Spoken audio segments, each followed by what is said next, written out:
మనకు అందుతున్న సమాచారం ప్రకారంగా కాంగ్రెస్ పార్టీ అభ్యర్థి ముందంజ ఉన్నట్లు తెలుస్తుంది. దాదాపు 6 రౌండ్లు ముగిసేసరికి కాంగ్రెస్ కు 15,589 ఓట్లు ఆధిక్యంలో ఉన్నారు.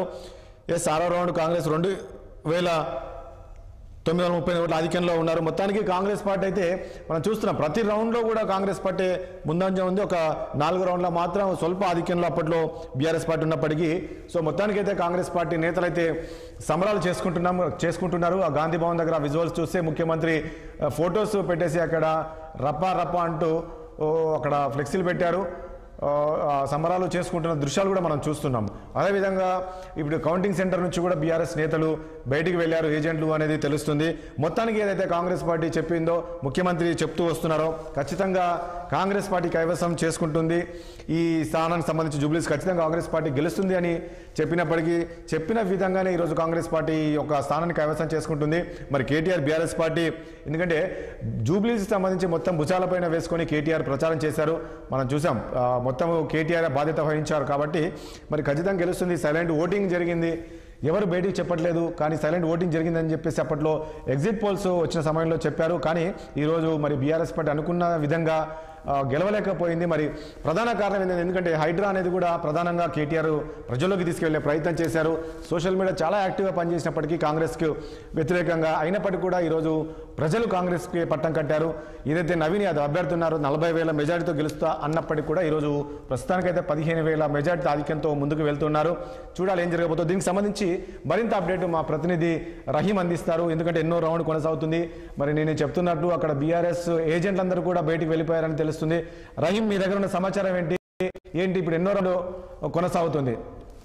రైట్ రాజేష్ గారు, 6వ రౌండ్ పూర్తయ్యే వరకే 15,795 మెజార్టీతో కాంగ్రెస్ అభ్యర్థి నవీన్ కుమార్ యాదవ్ ముందంజలో ఉందని చెప్పవచ్చు. పూర్తిగా 50,601 ఓట్లు కాంగ్రెస్ పార్టీకి వచ్చాయి. 37,967 ఓట్లు బీఆర్ఎస్కి వచ్చాయి. అలాగే బీజేపీ పార్టీకి 5,333 ఓట్లు బీజేపీ పార్టీకి వచ్చాయి. ముఖ్యంగా చూసినట్లయితే ఈ యొక్క బై ఎలక్షన్ల మీదనే రాబోయే అసెంబ్లీ ఎన్నికలు ప్రభావం ఉంటుందని చెప్పవచ్చు. అంతేకాకుండా ముఖ్యంగా 6వ రౌండ్ పూర్తయింది, ఇంకా 4 రౌండ్లు ఉన్నాయి. 4 రౌండ్లో ఇంకా బీఆర్ఎస్కి సంబంధించిన నాయకులు కూడా సైలెంట్ ఓట్స్ ఉన్నాయి.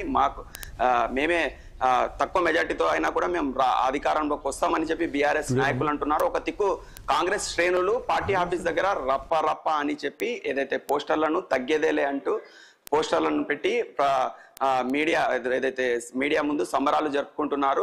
మొత్తంగా చూసినట్లయితే కాంగ్రెస్ పార్టీ బలపరిచిన అభ్యర్థి నవీన్ కుమార్ యాదవ్ 15,000 మెజార్టీ లీడ్తో ముందున్నారని చెప్పవచ్చు. రాజు గారు విషయం చెప్పండి.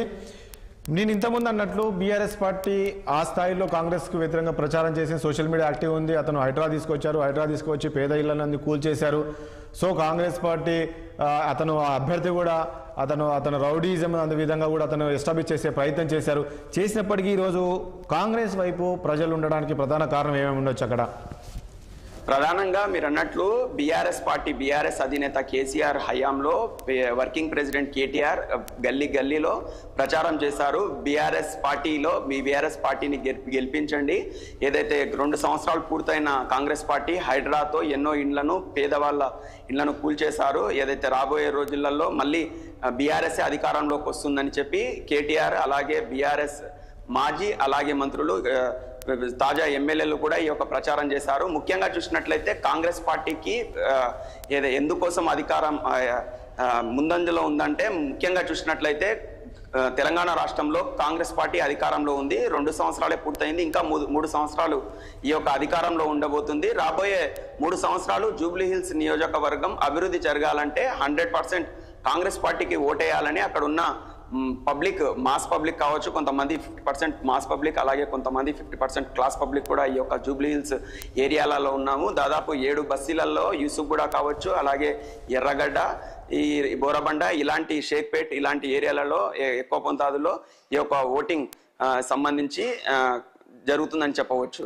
రాజు గారు, థ్యాంక్ యూ రహీం. మళ్ళీ మీ దగ్గరికి వస్తాను, పూర్తి అప్డేట్తో సమాచారం ఇవ్వండి.